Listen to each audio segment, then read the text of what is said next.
Pemerintah-pemerintah yang jelek juga dari Tuhankah? Atau hanya pemerintah-pemerintah yang baik yang dari Tuhan? Coba diskusi setengah menit dengan sebelahmu. Pemerintah yang baik dari Tuhan. Kalau pemerintah yang jelek dari siapa? Ayo coba diskusi sebentar. Semua bicara sama sebelahmu.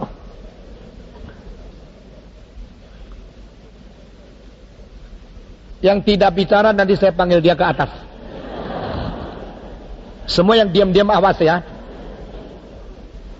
Tanya sama sebelahmu. Pemerintah yang baik kuasanya dari Allah. Pemerintah yang jelek kuasanya dari Allah juga tidak. Saudara tidak membiasakan diri untuk pikir atau diskusi. Pokoknya dengar terus. Sabtu minggu dengar. Kalau dengarnya ngotot, ya matamu buka. Kalau dengarnya pelan, ya matamu merem. Lalu engkau mulai khayal ke sini ke sana. Bagaimana imanmu bisa bertumbuh? Pikir dong. Diskusi, pikir. Kalau perlu, tanya. Supaya kita bertanggung jawab dengan apa yang kita terima. Sekarang saya tanya. Pemerintah yang baik dari Tuhan. Amin. Ini pun nama amin saya tidak ngerti. Saudara jadi apa? Pemerintah yang baik dari Tuhan. Amin. Pemerintah yang jelek. Dari hantu. Dari mana? Dari Tuhan juga. Jadi Tuhan kirim, Tuhan serahkan, Tuhan mandatkan pemerintah yang jelek di dunia begitu. Saudara-saudara, sekali lagi kita menyaring dan bikin benar kita punya pikiran. Sistem pemerintahan itu adalah satu hal yang mutlak perlu semua. Sistem pemerintahan satu hal yang mutlak perlu. Maka penetapan Allah adalah harus ada pemerintahan. Ini sudah selesai ya. Lalu pemerintah-pemerintah mempunyai kuasa yang diizinkan oleh Tuhan untuk mengatur masyarakat.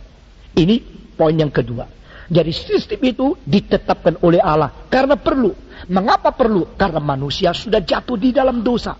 Manusia mempunyai sifat-sifat yang memancarkan peta teladan Allah. Dan sifat-sifat itu begitu besar fungsinya sehingga kemungkinan berada di potensi-potensi yang luar biasa besarnya. Sudah tidak mungkin bisa habis untuk mengira, mengukur, mengevaluasi segala kemungkinan yang belum pernah atau belum seluruhnya digali dan ditemukan oleh apa yang terjadi dalam sifat manusia.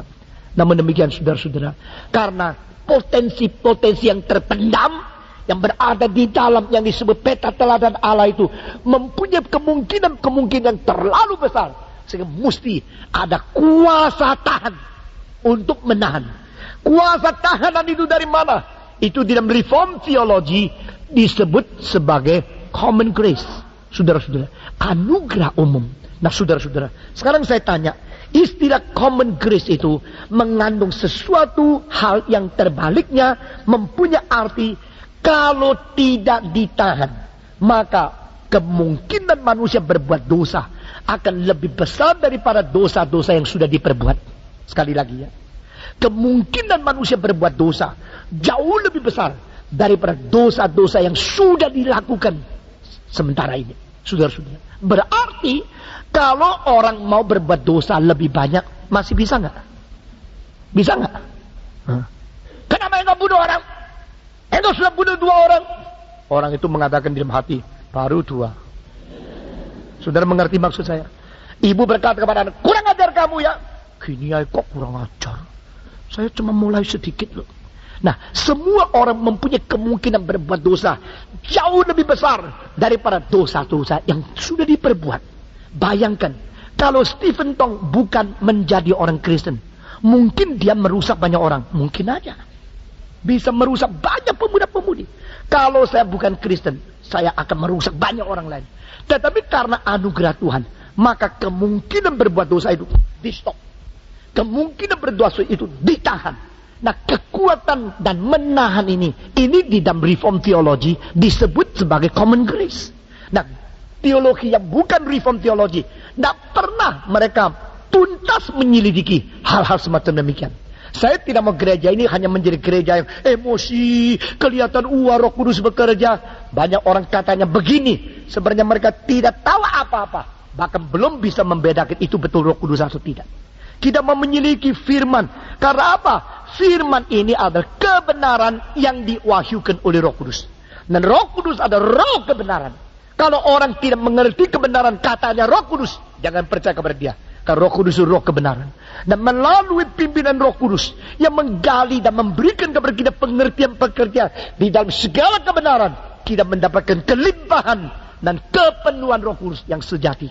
Orang dipenuhi Roh Kudus, orang dipenuhi oleh pengertian kebenaran dan bijaksana surgawi. Nah, saudara-saudara sekalian, kita masuk lagi.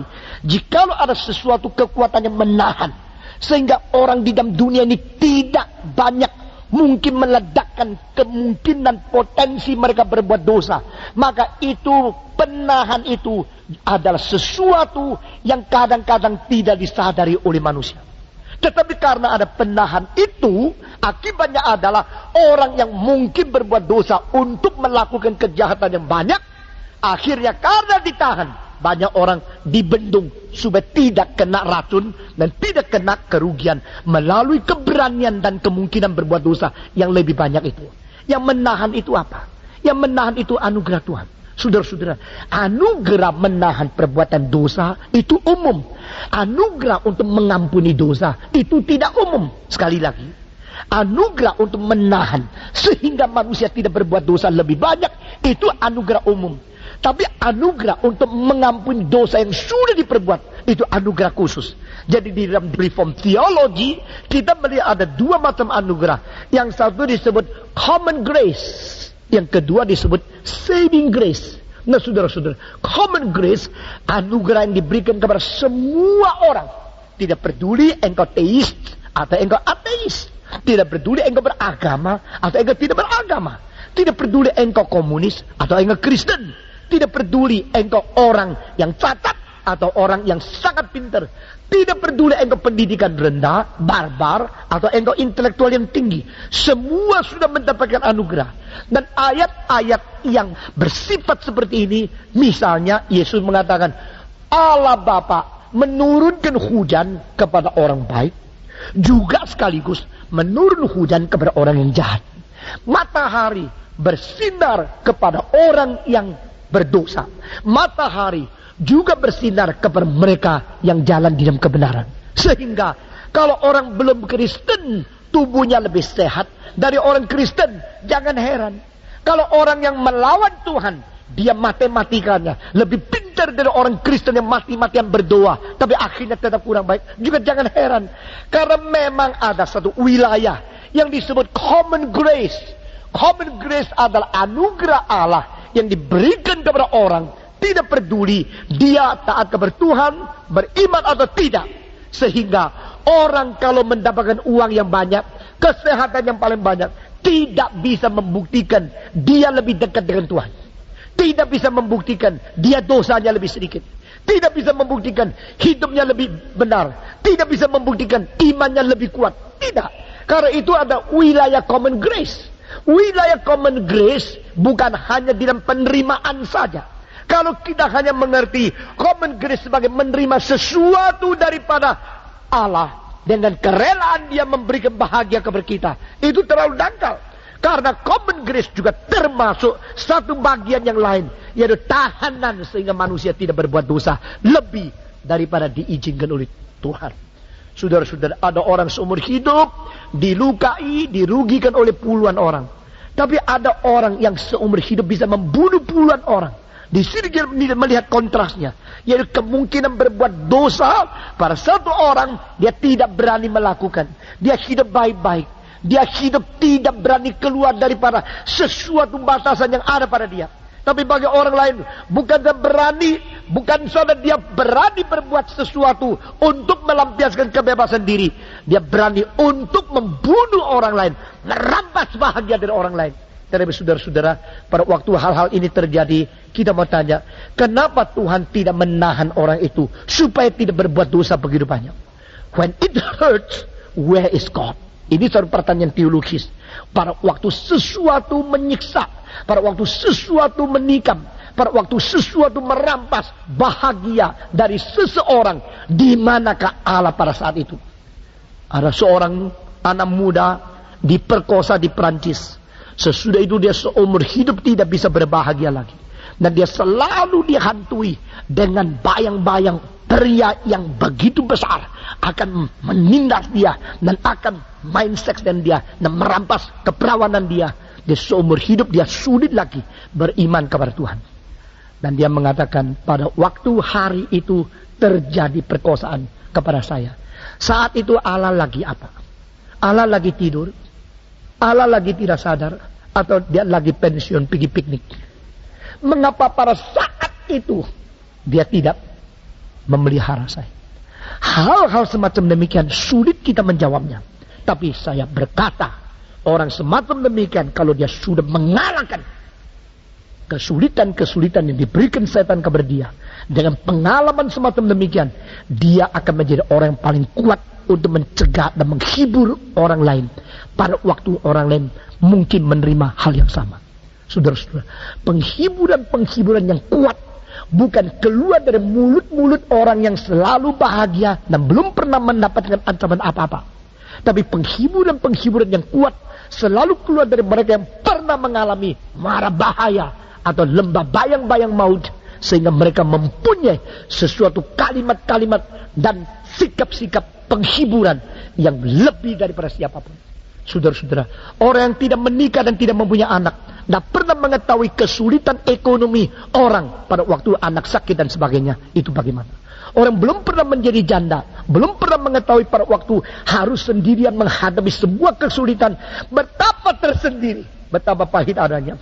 Saudara-saudara, Tuhan memperbolehkan segala kesengsaraan, penderitaan terjadi, justru adalah mempersiapkan engkau untuk menjadi saluran di mana engkau menjadi berkat lebih banyak dari orang lain. Saudara-saudara sekalian, di sini kita kembali kepada ayat ini. Maka pemerintahan termasuk salah satu tahanan yang disediakan oleh Tuhan. Selain itu masih ada hati nurani. Hati nurani menjadi tahanan sebagai manusia tidak berani berbuat dosa lebih daripada yang sudah diperbuat. Demikian hati nurani, lalu konsep moral massal, lalu agama, kebudayaan, dan pemerintahan. Ini semua merupakan tahanan yang diberikan oleh Tuhan untuk membuat dunia ini lebih baik daripada kemungkinan rusak total. Saudara-saudara, yang disebut rusak total di dalam teologi reform, total depravity, itu bukan berarti seluruh masyarakat, seluruh sifat manusia sama sekali sudah berdosa dan hancur. Tidak, bukan demikian. Kalau dokter gigi mengatakan gigimu rusak total, tidak berarti setiap gigi hancur lebur. Setiap gigi ada lubangnya sudah disebut rusak total.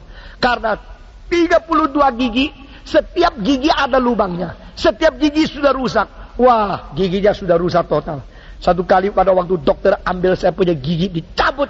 Saya bawa pulang, saya lihat-lihat, mulai mikir, yang rusak cuma sedikit loh, yang baik lebih banyak loh. Sudah mengerti, sayang kok diambil sih. Lalu ini dulu milikku, sekarang di luar aku. Mau tak simpen, tidak ada gunanya. Mau tak buang, milikku ini. Tak lihat giginya, atasnya bagus sekali, koyok gading. Bawahnya keropos. Nah, kenapa tidak ditempel bawahnya kok dicabut semua? Rusak total tidak berarti seluruhnya hancur. Rusak total berarti pada hal-hal yang paling dasar itu sudah keracunan, sudah kerusakan, sudah keropos. Itu artinya. Demikian juga seluruh masyarakat. Saudara-saudara, Allah menahan masyarakat supaya manusia berdosa yang membentuk masyarakat tidak sebebas mungkin untuk melampiaskan kemauan mereka, kebebasan mereka yang tidak terkendali. Maka tahanan itu semua menjadi anugerah Tuhan secara umum. Hati nurani dari pribadi, pengertian dan ketakutan kepada hukum, masal yang tidak menerima akan tindakan kita, atau oposisi daripada masyarakat kita, agama, atau juga kebudayaan, bahkan pemerintahan yang berada, itu semua ikut sama serta menjadi tahanan yang ditetapkan oleh Tuhan.